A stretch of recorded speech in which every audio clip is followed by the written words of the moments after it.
I love the shirt. I love the Ah, background. I have you there. Hey. Will you read a passage from Chromophobia?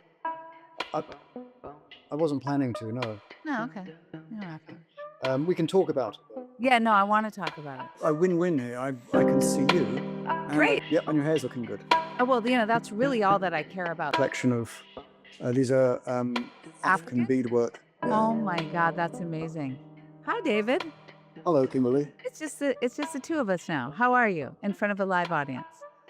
Oh, I'm fine.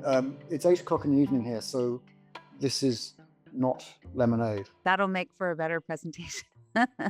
We started just for a second talking about your incredible website, and David and I just worked on an amazing setup where he is going to be able to take his iPad and walk around the studio. I loved your bio section so much. So you were born in Scotland. Did you always know you wanted to be an artist? Okay, yeah, I was born in Scotland, but I exhibit in Scotland quite a lot. But actually, my family emigrated to Canada when I was a few months old, so I have no conscious memory of Scotland at all from those days, and that didn't work out. We ended up in England, so I was essentially brought up in England.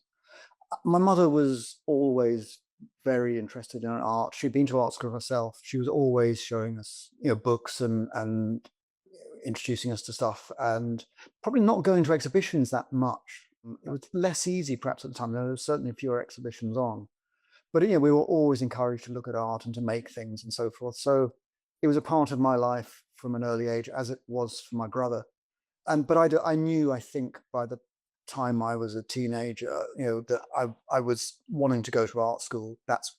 And being an artist definitely seemed cooler than anything else that was on offer. And I enjoyed it. I've always enjoyed making things. So, and I've been reasonably good at it. So, and there was nothing that was really competed with that, when I was young. What a brilliant way, by the way, to set up your biography by color. Your Yeah. your one-person exhibitions. I just would like to kind of, like, hug and squeeze your web designer.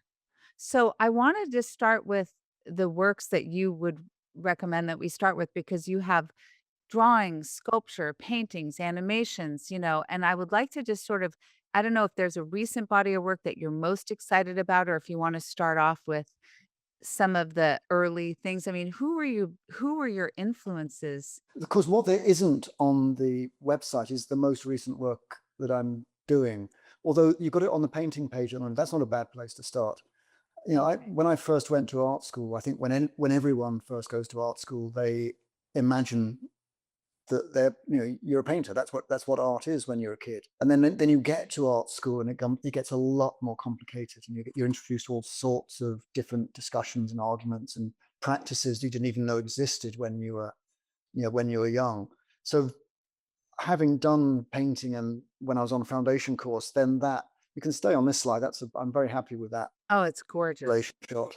That's from an exhibition in Bristol. Actually, was originated in Edinburgh in 2012 or 13. What I realized is that and then the offcuts from the offcuts, I make little towers out of it. Oh, Actually, that's from the plexiglass swatch books that I get. oh, well, tell me Um, that that's art too, right? Like, that's a yeah, sculpture. yeah, yeah, yeah. Yeah, yeah. I mean, I'll show you.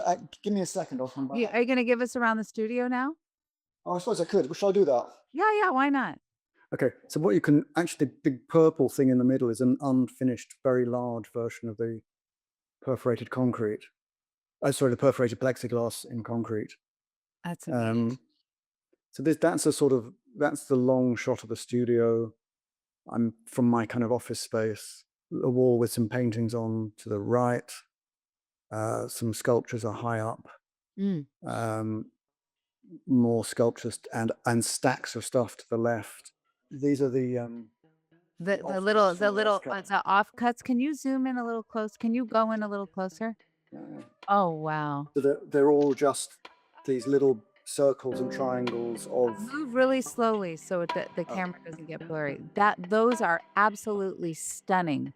It looks like a plant that you'd see in The Wizard of Oz, like by the brick road or something. They're just Or like, yeah, if you were a Joshua tree on mushrooms, that's what the Joshua trees would start to look like. It's incredible. I'm obsessed.